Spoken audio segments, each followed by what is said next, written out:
Hola a todos y bienvenidos a un nuevo episodio de esta gran historia bíblica que seguimos paso a paso. Continuamos nuestro viaje por el libro del Éxodo, donde vemos cómo Dios forma, guía y purifica a su pueblo. Si te has perdido algún capítulo o quieres ver la serie completa, recuerda que en la descripción tienes los enlaces para que no te pierdas ningún detalle de esta apasionante travesía espiritual. Hoy llegamos a un capítulo estremecedor, profundo y lleno de enseñanzas. El capítulo 32 del libro del Éxodo.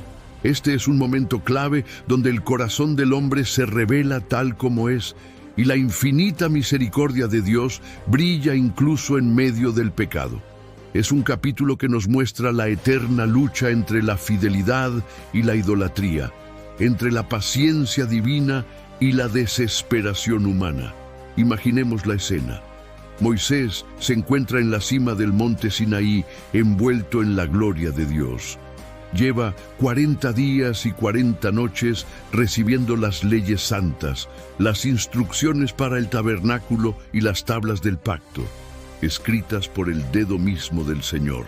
Mientras tanto, abajo en el campamento, el pueblo de Israel espera, pero la espera se vuelve demasiado larga y el silencio de Moisés comienza a generar inquietud y ansiedad. La fe del pueblo, que había sido testigo de milagros asombrosos, comenzó a debilitarse. La impaciencia se transformó en descontento y el descontento en rebelión. Fue entonces cuando los israelitas se acercaron a Aarón, el hermano de Moisés, y con una demanda que resuena con incredulidad, le dijeron: «Levántate, haznos dioses que vayan delante de nosotros, porque a este Moisés, el hombre que nos sacó de la tierra de Egipto, no sabemos qué le haya acontecido». Qué declaración tan triste y reveladora. Habían visto el mar rojo abrirse, habían comido el maná del cielo, habían bebido agua de la roca y habían presenciado el fuego de Dios consumir la cima del Sinaí. Sin embargo, en su corazón, todavía no habían comprendido quién era verdaderamente su Salvador. Su fe estaba atada a lo visible, a la presencia física de Moisés, no al Dios invisible que los había liberado. Y aquí viene uno de los momentos más decepcionantes de la historia. Aarón, el sumo sacerdote, el líder en ausencia de Moisés, en lugar de mantenerse firme y recordarles las promesas de Dios, cedió a la presión del pueblo. Les pidió los zarcillos de oro que llevaban en sus orejas, los de sus esposas y los de sus hijos. Todo el pueblo, ansioso por un Dios tangible, trajo su oro y Aarón lo fundió. Con una herramienta le dio forma y creó un becerro de oro. En un arrebato de falsa euforia, el pueblo exclamó: «Estos son tus dioses, oh Israel, que te sacaron de la tierra de Egipto». ¡Qué terrible contraste! Aquel oro que Dios mismo les había permitido tomar de los egipcios, destinado a ser consagrado para la construcción del sagrado tabernáculo, ahora se convertía en el símbolo de su más grande traición: la idolatría. Para colmo, Aarón construyó un altar delante del becerro y proclamó: «Mañana será fiesta para Jehová». Intentaron mezclar su pecado con una apariencia de devoción, pero esa fiesta no tenía nada de santa. Era una celebración caótica, una mezcla de idolatría pagana y confusión espiritual. El pueblo ofreció sacrificios, comió, bebió, y como dice la Escritura, se levantó a regocijarse, una palabra que implica desorden moral y pecado. La reverencia a Dios fue reemplazada por un desenfreno carnal. Mientras esta escena de rebelión se desarrollaba en el valle, en la cima del monte, Dios, que todo lo ve, habló con Moisés. Sus palabras fueron directas y severas: «Anda, desciende, porque tu pueblo, que sacaste de la tierra de Egipto, se ha corrompido.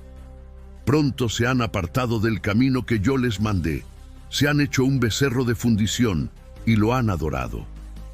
La indignación de Dios fue tan grande que le dijo a Moisés: «He visto a este pueblo y he aquí que es pueblo de dura cerviz.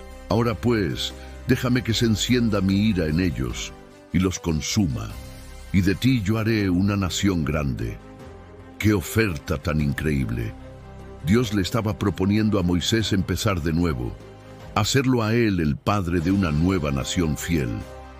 Pero Moisés, en un acto de amor y liderazgo extraordinario, rechazó la oferta. En lugar de pensar en su propio honor, intercedió apasionadamente por su pueblo. Su oración es uno de los momentos más conmovedores de la Biblia. Le recordó a Dios su propia reputación ante las naciones. ¿Por qué han de hablar los egipcios diciendo, para mal los sacó, para matarlos en los montes? Y apeló a las promesas inquebrantables que Dios había hecho a Abraham, a Isaac y a Jacob. Y la Escritura nos dice algo asombroso. Entonces Jehová se arrepintió del mal que dijo que había de hacer a su pueblo. La intercesión de un hombre justo cambió el curso de la historia. Moisés descendió del monte, llevando en sus manos las 2 tablas del testimonio escritas por Dios mismo. Pero al acercarse al campamento y ver con sus propios ojos el becerro de oro y las danzas desenfrenadas del pueblo, su corazón ardió de ira santa. En un acto profético y simbólico, arrojó las tablas al suelo y las quebró al pie del monte. Este no fue un simple ataque de ira, fue una declaración visual de lo que el pueblo acababa de hacer. Habían roto el pacto con Dios. Luego, Moisés tomó el becerro que habían hecho, lo quemó en el fuego, lo molió hasta hacerlo polvo fino, lo esparció sobre el agua y obligó a los hijos de Israel a beberla. Una lección amarga, literal y espiritual.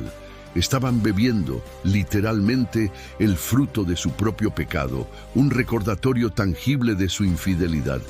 Moisés confrontó a Aarón. ¿Qué te ha hecho este pueblo que has traído sobre él tan grande pecado? Y Aarón, temeroso y evasivo, intentó justificarse culpando al pueblo y a las circunstancias. Tú conoces al pueblo, que es inclinado al mal. Eché el oro en el fuego y salió este becerro. Qué fácil es para nosotros culpar a otros o a las circunstancias en lugar de asumir nuestra propia responsabilidad. Viendo que el pueblo estaba fuera de control, Moisés se paró a la entrada del campamento y lanzó un desafío que resuena hasta hoy. ¿Quién está por Jehová? Júntese conmigo. Y todos los hijos de Leví se unieron a él. Siguiendo la orden de Dios, ejecutaron un juicio severo para purificar el campamento, y ese día murieron cerca de 3,000 hombres. Fue un acto terrible, pero necesario para detener la corrupción y restaurar el orden divino. Al día siguiente, con el corazón destrozado pero lleno de amor por su gente, Moisés subió de nuevo para hablar con Dios. Su oración alcanza una cumbre de entrega total. Te ruego, pues este pueblo ha cometido un gran pecado, que perdones ahora su pecado, y si no, bórrame ahora de tu libro que has escrito. Moisés no solo intercedió, se ofreció a sí mismo en lugar del pueblo, dispuesto a ser borrado de la presencia de Dios para que ellos fueran perdonados. Dios le respondió mostrando tanto su justicia como su misericordia. Al que pecare contra mí, a éste borraré yo de mi libro.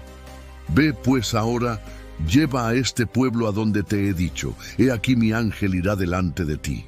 El castigo por el pecado era inevitable, pero la gracia de Dios prevaleció. El pacto no fue anulado por completo. Este capítulo nos deja una verdad poderosa y atemporal. El corazón humano, cuando debilita su fe y aparta los ojos de Dios, cae fácilmente en la idolatría. El becerro de oro representa todo aquello que ponemos en el lugar de Dios. El dinero, el éxito, el placer, las relaciones o incluso nuestras propias tradiciones religiosas vacías. Cualquier cosa que ocupe el primer lugar en nuestro corazón es nuestro ídolo. Pero esta historia también nos muestra la increíble figura del intercesor, Moisés, que clama por su pueblo.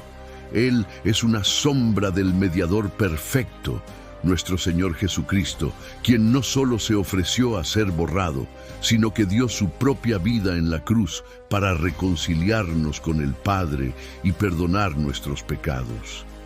Vamos a sumergirnos en una de las historias más profundas y conmovedoras de la Biblia, una historia que nos habla de arrepentimiento, misericordia y el anhelo desesperado por la presencia de Dios. Nos encontramos justo después del desastre del becerro de oro. El pueblo de Israel ha cometido un pecado terrible, rompiendo el pacto con el Dios que los liberó. Y es en este momento de oscuridad que vemos brillar la figura de Moisés y sobre todo el corazón de Dios. Después de que el pueblo fuera juzgado por su idolatría, Dios le da a Moisés una orden que suena agridulce. Le dice: «Anda, sube de aquí tú y el pueblo que sacaste de Egipto, a la tierra que juré a Abraham, Isaac y Jacob». Les promete la tierra, les promete enviar un ángel para expulsar a sus enemigos. Suena bien, ¿verdad? Pero luego añade la frase más devastadora: «Pero yo no subiré en medio de ti, porque eres pueblo de dura cerviz, no sea que te consuma en el camino». Imaginen el impacto de estas palabras.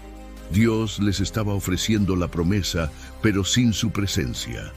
Les daba el regalo, pero sin el dador. Era como recibir una invitación a un banquete, pero el anfitrión no estaría allí. El pueblo, al escuchar esto, se llenó de una tristeza profunda. Se despojaron de sus joyas y adornos, comprendiendo que ninguna riqueza material podía reemplazar la gloria de tener a Dios con ellos. Fue entonces cuando Moisés hizo algo radical. Levantó una tienda lejos del campamento contaminado por el pecado y la llamó el Tabernáculo de Reunión. Era un lugar apartado para buscar a Dios, y cada vez que Moisés entraba, una columna de nube, la manifestación visible de la presencia de Dios, descendía y se posaba a la entrada. La Biblia nos regala una descripción increíble de estos encuentros. Dice que el Señor hablaba con Moisés cara a cara, como habla un hombre con su amigo. ¡Qué intimidad! En medio del fracaso de toda una nación, un hombre se aferró a la comunión con Dios, y en esa tienda Moisés no se limitó a recibir instrucciones. Él intercedió, luchó y derramó su corazón por el pueblo. Le dijo a Dios: «Mira, tú me pides que guíe a este pueblo, pero no me has dicho a quién enviarás conmigo. Si de verdad he hallado gracia ante tus ojos, te ruego que me muestres tu camino para que te conozca». Fíjense en lo que pide Moisés. No pide poder, ni riquezas, ni una victoria fácil. Pide conocer a Dios. Su mayor deseo no es la tierra prometida, sino el Dios de la promesa. Y el Señor, conmovido por esta búsqueda sincera, le responde: «Mi presencia irá contigo y te daré descanso». ¡Qué alivio!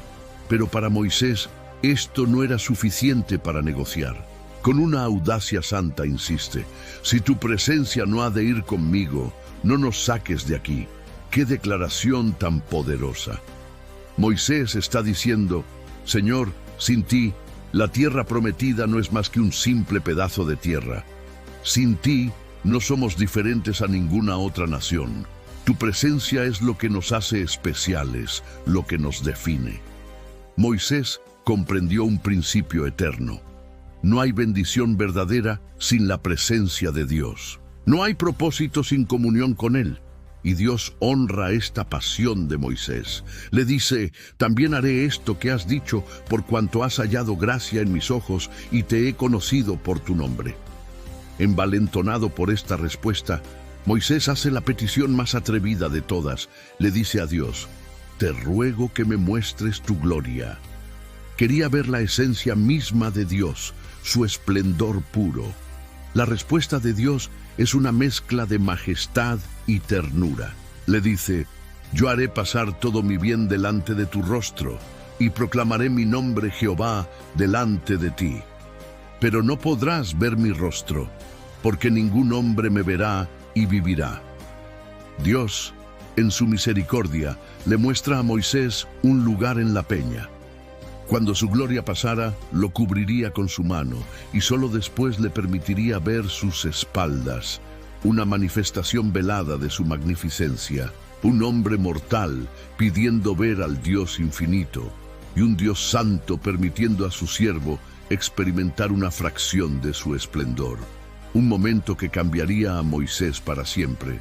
Luego, el Señor le ordena a Moisés tallar 2 nuevas tablas de piedra, como las que había roto en su ira, y subir de nuevo al monte Sinaí. Solo. Al amanecer, mientras Moisés esperaba en la cima con las tablas en sus manos, la nube descendió. Y de esa nube, Moisés oyó la voz de Dios proclamando su propio nombre, revelando su carácter. Jehová, Jehová, fuerte, misericordioso y piadoso, tardo para la ira y grande en misericordia y verdad, que guarda misericordia a millares, que perdona la iniquidad, la rebelión y el pecado, y que de ningún modo tendrá por inocente al malvado. Esta no fue una demostración de poder como el fuego y los truenos de la primera vez.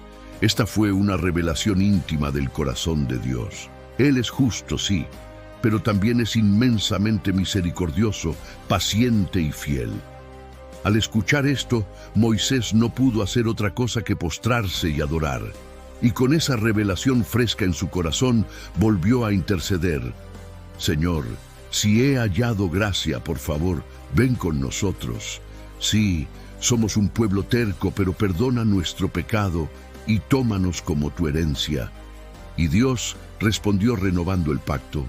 Prometió hacer maravillas nunca antes vistas y expulsar a sus enemigos. Pero también les dio una advertencia crucial: no mezclarse con las naciones paganas ni adoptar su idolatría, porque Él es un Dios celoso que demanda una devoción exclusiva.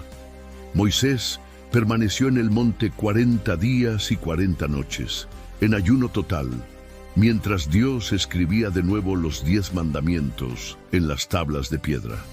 Y aquí viene el final asombroso. Cuando Moisés finalmente bajó del monte, su rostro brillaba. No era un reflejo del sol, sino un resplandor divino que emanaba de él. Había estado tan cerca de la gloria de Dios que su propia piel se había transformado. El pueblo tenía miedo de acercarse. La luz era tan intensa que Moisés tuvo que ponerse un velo sobre el rostro para poder hablar con ellos. Solo se lo quitaba cuando volvía a entrar en la tienda para hablar con el Señor. ¡Qué imagen tan increíble! Un hombre físicamente transformado por la comunión con Dios. Su rostro era un testimonio viviente de dónde había estado y con quién había hablado. Estos capítulos nos enseñan una lección fundamental.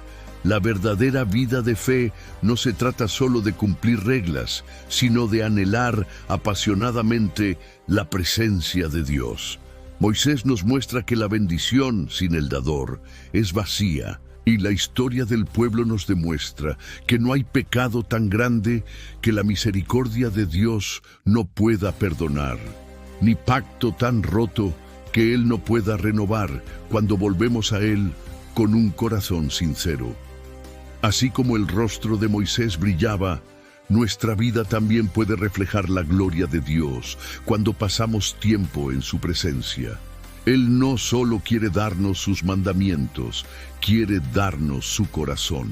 Quiere caminar con nosotros, transformarnos desde adentro y hacernos brillar en un mundo que necesita desesperadamente su luz. En este momento, nos sumergimos en uno de los momentos más hermosos y significativos de la Biblia, la construcción del tabernáculo. Después de recibir la ley, pecar y ser perdonados, el pueblo de Israel llega al momento de actuar, de poner manos a la obra para construir la morada de Dios entre ellos. En los capítulos 35 y 36 de Éxodo, Moisés reúne a toda la congregación. Pero antes de hablar de la construcción, les recuerda algo fundamental: el día de reposo. 6 días se trabajará, pero el séptimo será santo. Aún en medio de un proyecto tan importante, Dios enseña que el descanso en Él es prioritario. El trabajo, sin obediencia y sin descanso en Dios, pierde su valor. Luego viene el llamado a la acción. Moisés anuncia que el Señor ha pedido una ofrenda voluntaria para la obra del tabernáculo, y la clave está en esa palabra, voluntaria. No era una obligación, sino una ofrenda que brotaba de un corazón generoso. Tomad de entre vosotros ofrenda para Jehová. Todo generoso de corazón la traerá. Y menciona los materiales: oro, plata, bronce, telas preciosas, maderas, aceites, especias y piedras. Lo que sucede a continuación es simplemente espectacular. El llamado resuena en todo el campamento y la respuesta del pueblo es abrumadora. Hombres y mujeres, conmovidos en sus corazones, comienzan a traer sus ofrendas con gozo y reverencia. No lo hacen por obligación, sino por el profundo deseo de contribuir a la casa de Dios. Las mujeres más hábiles tejen las telas sagradas, los líderes traen las piedras preciosas. Cada persona da según sus posibilidades, pero sobre todo, según su amor. Imaginen esa escena: filas de personas con las manos llenas, no de vanidad, sino de fe y entrega. Dios estaba moviendo los corazones, y el pueblo respondía con una generosidad desbordante.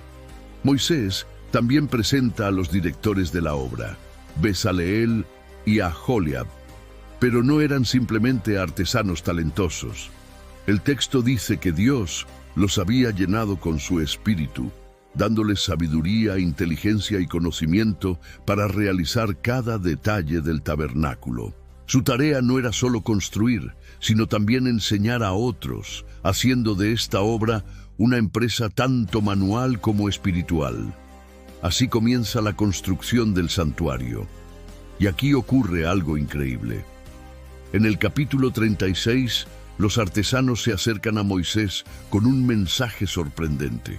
Le dicen: el pueblo trae mucho más de lo que se necesita para la obra. La gente seguía llegando cada mañana con más y más ofrendas.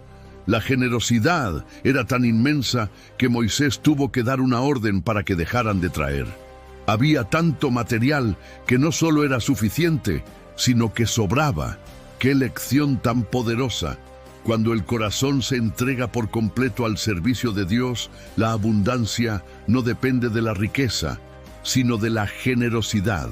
Dios no nos pide lo que no tenemos, sino que ofrezcamos con amor lo que Él ya nos ha dado. Con los materiales listos, los artesanos se ponen a trabajar. Bajo la dirección de Bezaleel y Aholiab, todo se hace con una precisión divina. Tejen las cortinas de lino con querubines bordados, tallan las tablas de madera de acacia y las recubren de oro puro. Las ajustan sobre bases de plata. Cada pieza es perfecta porque no es solo una obra humana, sino una obra dirigida por el Espíritu de Dios. Cada detalle del tabernáculo tiene un profundo significado espiritual. Es una figura del cielo, un modelo del encuentro entre Dios y la humanidad. El azul representa el cielo, el púrpura, la realeza, el carmesí, la sangre de la redención, el oro, la pureza divina, y la madera de acacia, que no se corrompe, simboliza la humanidad perfecta de Cristo. Todo en el tabernáculo apuntaba hacia el futuro, hacia el verdadero tabernáculo que es Cristo mismo, quien vendría a morar entre nosotros. Mientras el trabajo avanza, el campamento se llena con los sonidos de los martillos, los telares y las voces de un pueblo unido en un mismo propósito. No trabajaban por orgullo, sino por adoración. Los sabios enseñaban, los jóvenes aprendían, las mujeres tejían. En cada rincón se respiraba devoción y unidad. Los artesanos también hicieron el velo que separaba el lugar santo del lugar santísimo, bordado con querubines que simbolizan la presencia celestial que custodia la gloria de Dios. Nadie improvisaba, nadie añadía su propio estilo. Todo se hacía exactamente conforme al modelo que Dios le había mostrado a Moisés en el monte. La construcción del tabernáculo fue una escuela de santidad y humildad. El pueblo aprendió que servir a Dios no es hacer lo que uno quiere, sino obedecer con amor lo que Él ordena. Y así, mientras el santuario físico tomaba forma, algo más importante estaba sucediendo. Se estaba formando un pueblo diferente, un pueblo que aprendía a ofrecer, a trabajar en unidad, a esperar y a obedecer. Cada martillazo y cada hilo tejido era una expresión de fe. Estos capítulos nos dejan una enseñanza maravillosa. Dios no solo busca nuestra adoración, sino también nuestra participación. Él podría haber construido el tabernáculo con un chasquido de dedos, pero quiso que su pueblo fuera parte del proceso. Quiso que cada uno aportara algo para que aprendieran que servirle es un privilegio, no una carga. Y quizás lo más hermoso de todo es que el tabernáculo se construyó con lo que el pueblo ya tenía. El oro, la plata y el lino que habían sacado de Egipto, que antes era un botín del mundo, ahora se transformaba en una ofrenda sagrada para la gloria de Dios. Así termina este relato, con la historia de un pueblo transformado, no solo por los milagros que vio, sino por la fe que demostró al entregar lo que tenía. En cada detalle del tabernáculo se teje la historia de un Dios que anhela habitar entre su pueblo, no en un edificio de piedra, sino en corazones dispuestos y generosos. En los capítulos 37 y 38 del libro del Éxodo, el pueblo de Israel sigue construyendo el tabernáculo, pero no de cualquier manera, sino conforme al diseño exacto que Dios le mostró a Moisés en el monte Sinaí. Aquí vemos cómo lo sagrado toma forma, cómo lo celestial se traduce en materia tangible. Y lo más increíble es cómo el corazón humano, cuando se rinde a la voz de Dios, se convierte en un instrumento de su gloria. En el centro de esta obra está Bezaleel, un artesano escogido por Dios y lleno de su espíritu, quien comienza la parte más delicada y sagrada de todas, la fabricación de los utensilios del santuario. Y ojo, estos objetos no eran simples piezas de arte. Cada uno tenía un propósito divino, un simbolismo espiritual profundo. Eran la conexión visible entre Dios y su pueblo. Lo primero que Bezaleel construyó fue el arca del testimonio. Usó madera de acacia resistente y duradera, símbolo de lo incorruptible, y la recubrió de oro puro por dentro y por fuera. Imaginen esa imagen. El arca era el objeto más santo de todo el tabernáculo, el lugar donde se guardarían las tablas de la ley, escritas por el dedo mismo de Dios. Representaba nada menos que el trono del Señor en medio de su pueblo. Y sobre el arca, Bezaleel hizo el propiciatorio, también de oro puro, una tapa donde reposaría la presencia divina. De ese mismo oro labró 2 querubines que extendían sus alas hacia arriba, cubriendo con ellas ese lugar sagrado.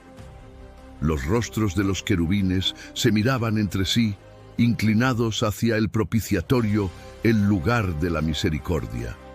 En ese espacio invisible, entre las alas de los querubines, descendería la presencia de Dios. Un Dios que habitaría entre su pueblo no por mérito humano, sino por pura gracia. ¡Qué imagen tan poderosa! El oro puro, símbolo de lo eterno, reflejando la gloria de un Dios santo, y los querubines inclinados, mostrando que incluso los seres celestiales adoran en silencio ante su majestad. Luego, Bezaleel hizo la mesa para el pan de la proposición, también de madera de acacia recubierta de oro puro. Sobre ella se colocarían 12 panes que representaban a las 12 tribus de Israel, siempre delante de Dios. Cada pan simbolizaba comunión, provisión y recuerdo. Dios, al permitir que su pueblo pusiera pan ante él, mostraba su deseo de compartir una mesa eterna con los suyos, un anhelo de intimidad. Después, fabricó el candelabro de oro puro. Esta era una pieza magnífica, hecha de una sola pieza de oro martillado, con 6 brazos que salían de su tronco central. En cada brazo había copas con forma de flor de almendro. ¿Y por qué el almendro? En la Biblia representa la prontitud de Dios para cumplir su palabra, porque es el primer árbol que florece tras el invierno. Cada detalle tenía sentido. El oro, la luz, las flores, todo hablaba de vida, pureza y revelación. El candelabro debía arder continuamente, iluminando el lugar santo, porque Dios es luz, y en Él no hay tinieblas. Esa llama no era un adorno, era el símbolo de la presencia constante de Dios, guiando a su pueblo y de la luz espiritual que ilumina nuestras almas. Bezaleel también hizo el altar del incienso, de nuevo de madera de acacia recubierta de oro. Este altar se colocaría justo frente al velo, antes del lugar santísimo. Allí, el sacerdote quemaría incienso aromático cada mañana y cada tarde, como una ofrenda continua. El humo del incienso simbolizaba las oraciones del pueblo elevándose hacia Dios. Era un recordatorio de que la comunión con el Señor debía ser diaria, continua, como un perfume que nunca deja de subir a los cielos. Luego, siguiendo la receta exacta de Dios, Bezaleel elaboró el aceite de la unción y el incienso aromático. No era un perfume cualquiera, era algo exclusivo, sagrado, que no debía usarse para fines comunes. El aroma del tabernáculo se convertiría en el sello de la presencia divina, algo que el pueblo reconocería solo en el contexto de adoración. Ya en el capítulo 38, la obra continúa. Ahora Aholiab, colaborador de Bezaleel, también lleno de sabiduría, supervisa la fabricación de los objetos del atrio, el espacio exterior. Lo primero que hacen es el altar del holocausto, hecho de madera de acacia recubierta de bronce. Era grande, sólido. Sobre ese altar se ofrecerían los sacrificios de expiación, los animales quemados como símbolo del perdón de los pecados. Cada vez que un israelita traía una ofrenda, veía el fuego consumirla y recordaba que el pecado tiene un precio, pero que Dios, en su misericordia, aceptaba un sustituto. Junto al altar, fabricaron la fuente de bronce, hecha con los espejos de las mujeres que servían a la entrada del tabernáculo. Esta fuente la usaban los sacerdotes para lavarse las manos y los pies antes de ministrar. Y el detalle de los espejos es conmovedor. Aquellas mujeres renunciaron a sus objetos personales, instrumentos de vanidad, para que se convirtieran en un símbolo de purificación.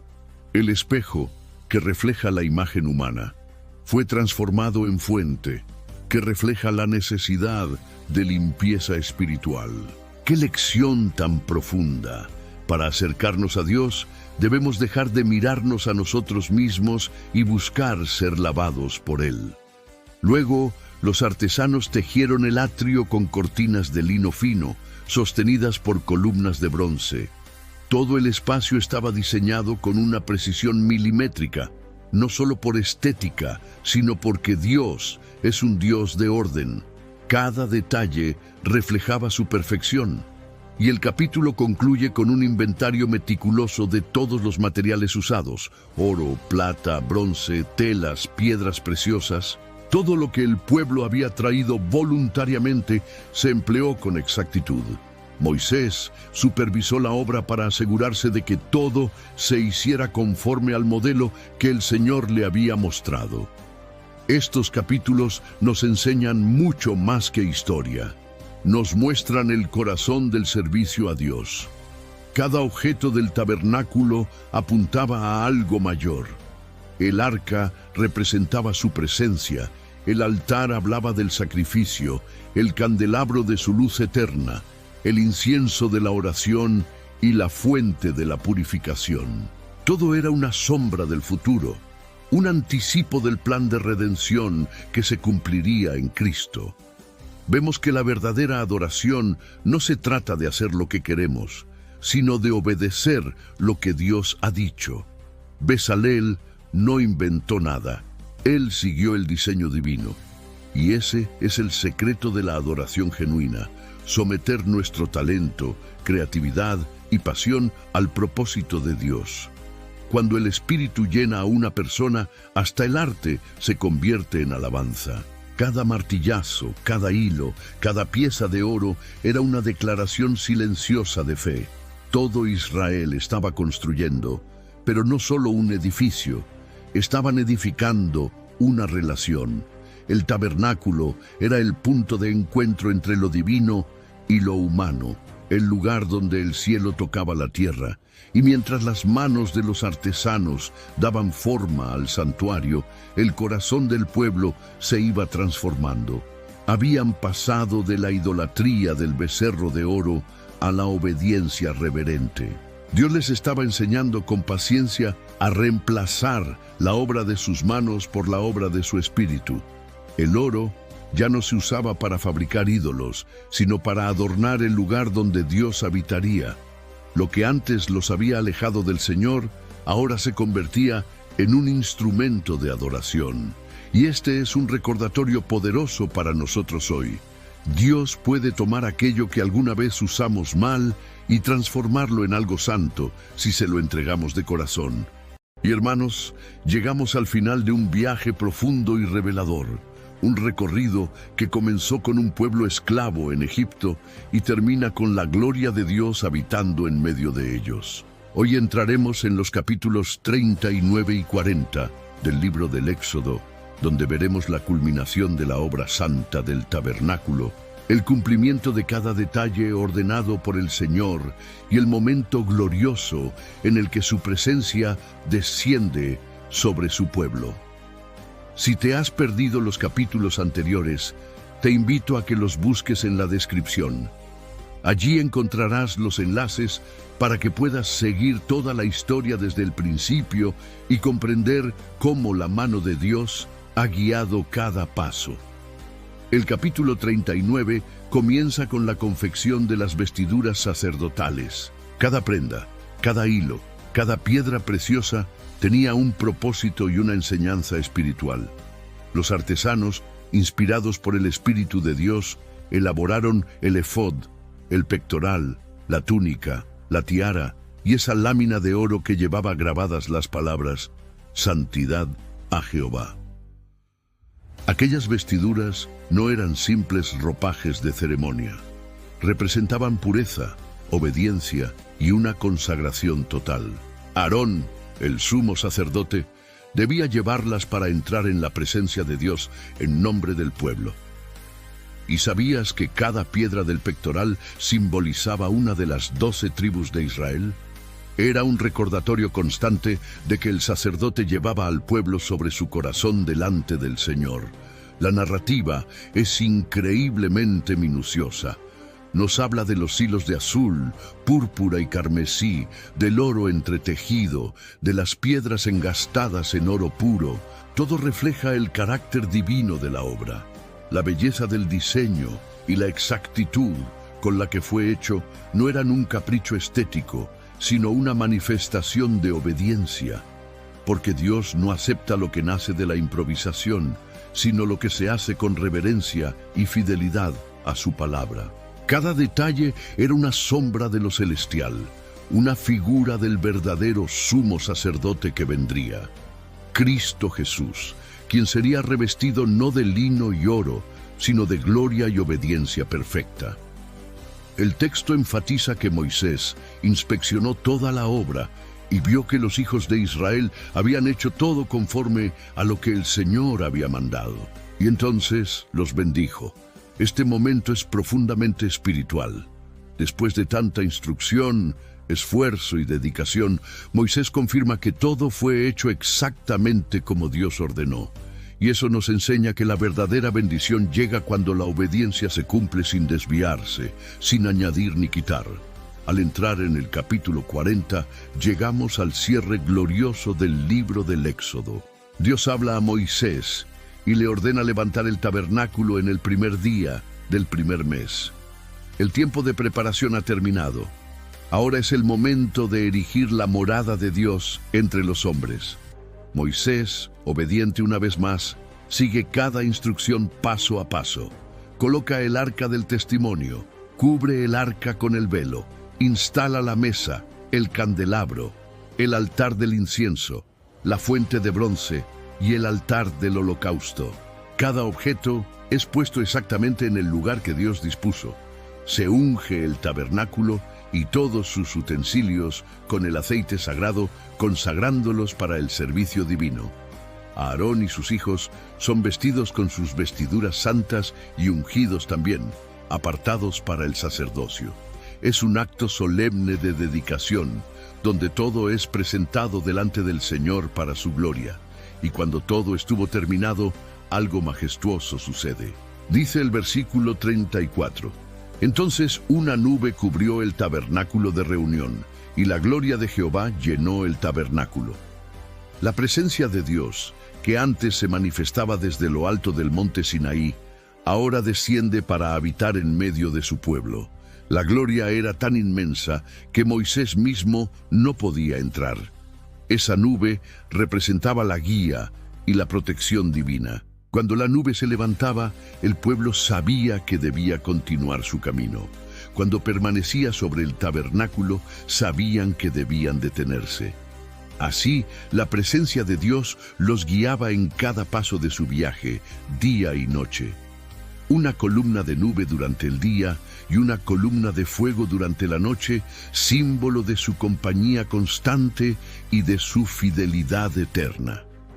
Y aquí encontramos la profundidad espiritual de este momento.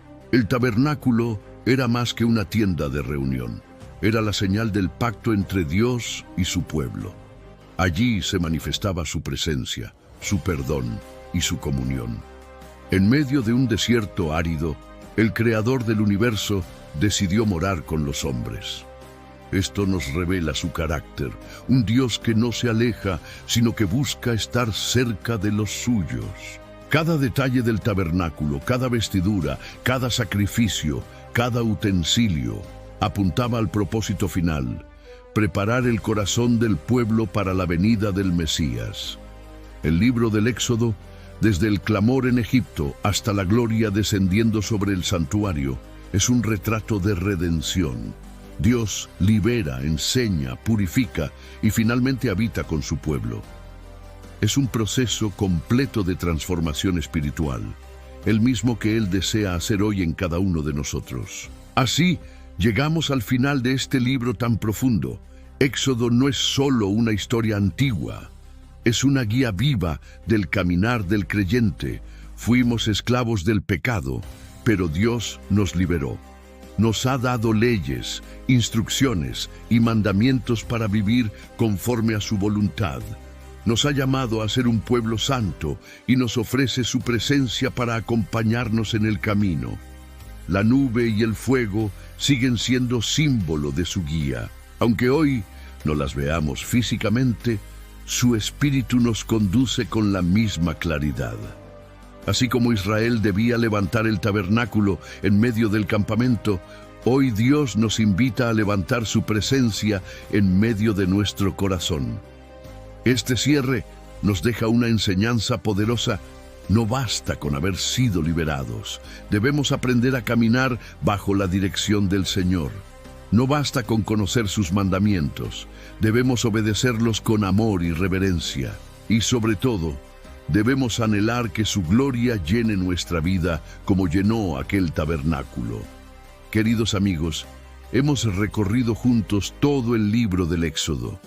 Hemos visto el poder de Dios manifestado en prodigios, su justicia en la ley, su misericordia en el perdón y su fidelidad al habitar entre su pueblo.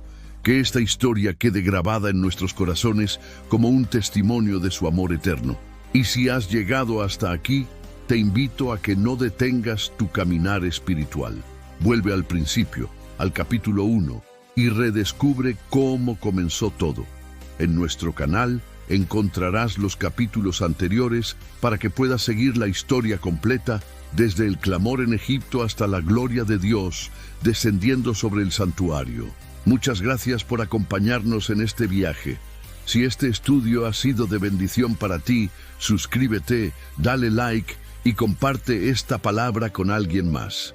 Sigamos aprendiendo juntos de este Dios maravilloso que nos libera, nos enseña y mora con nosotros. Que el Señor te bendiga, te guíe y te llene con su gloria, hoy y siempre. Nos vemos en el próximo estudio